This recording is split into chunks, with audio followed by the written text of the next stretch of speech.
มาพี่น้องปรุงเพอนี่คลิปนี้ฝากถึงพี่เจนเนาะมาฝั่งลาวค่ะนะบุหูนี่ปรุงว่าฉันนี่ใส่ซอสลงไปนี่โอ้ยบัใส่ลายเฮายานมันส้มอะไรเนาะอันนี้คือนำซอสถ้าเมนูก็ใส่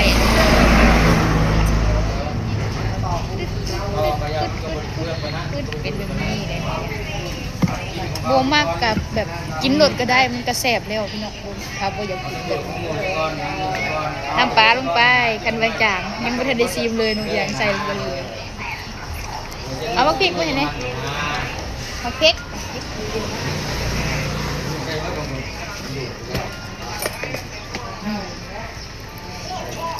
เกลือเครื่องหั่นบุญวะในบ้านนะมะพริก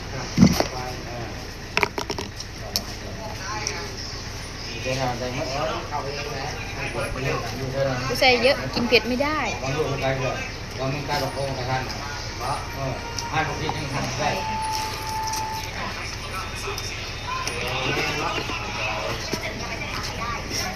มะพริกกัดนึกเองที่ใส่บักนาวเนาะ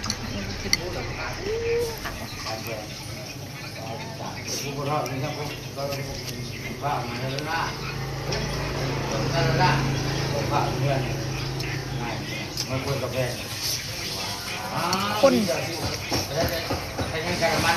ไล่แห้งลงในเนื้อถ้วย30,000 กีบเป็นเงินไทยเท่าไหร่วะ10 บาท50 บาท40 บาท50 บาทมือเอียงบุใส่ในถั่วงอก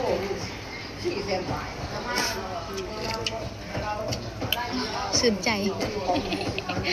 สนใจมากินทานนี่ตลอดเลยพี่น้องแซ่บ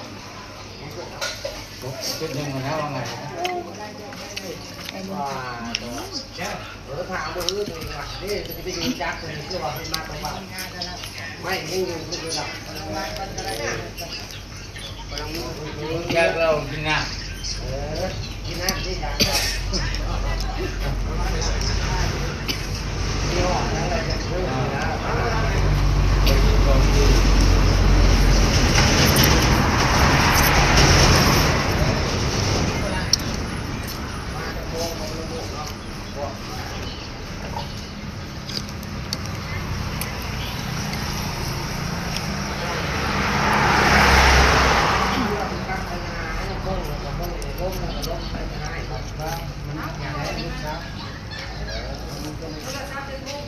เดี๋ยวเบิ่งต้นซีนหลายคัก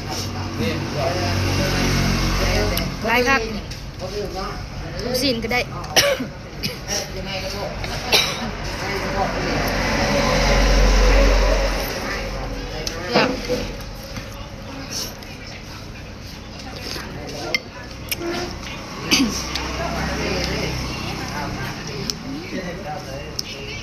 น้องเอียงบุกินเผลอน้องเอียงกินเผลอเลยนี่เผลอบ้านเฮาประเทศไทยบอกก๋วยเตี๋ยวเส้นเล็ก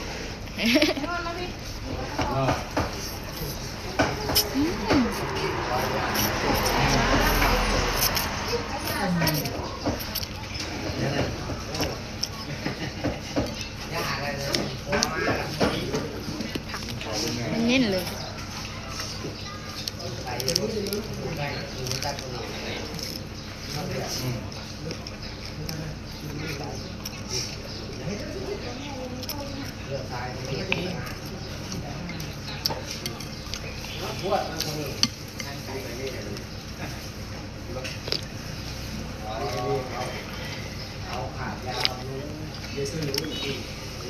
แซ่บ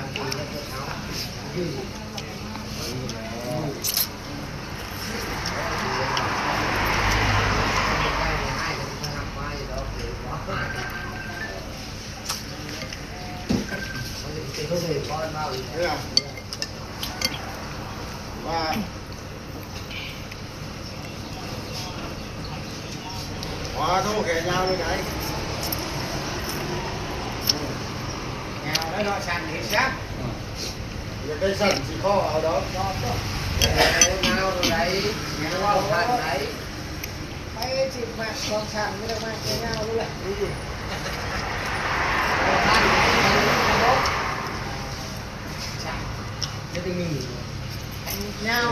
เข้าได้เพราะอะไรชันมันยืนออกมาได้ชันยาวนะงับเข้าชันไม่ได้เลื่อนยาวมาได้ตาบอดชันแล้วคือมันบดเดินเองไงคนเราเนี่ยผู้เฒ่าคนเรากันไงวะ ฝั่งลาวอร่อย เดือนนี้ก็ สินไฮไลท์ครับ วันทาง เป็นเบอร์อยู่ราชบุรี เดือ อ่ะ นใหญ่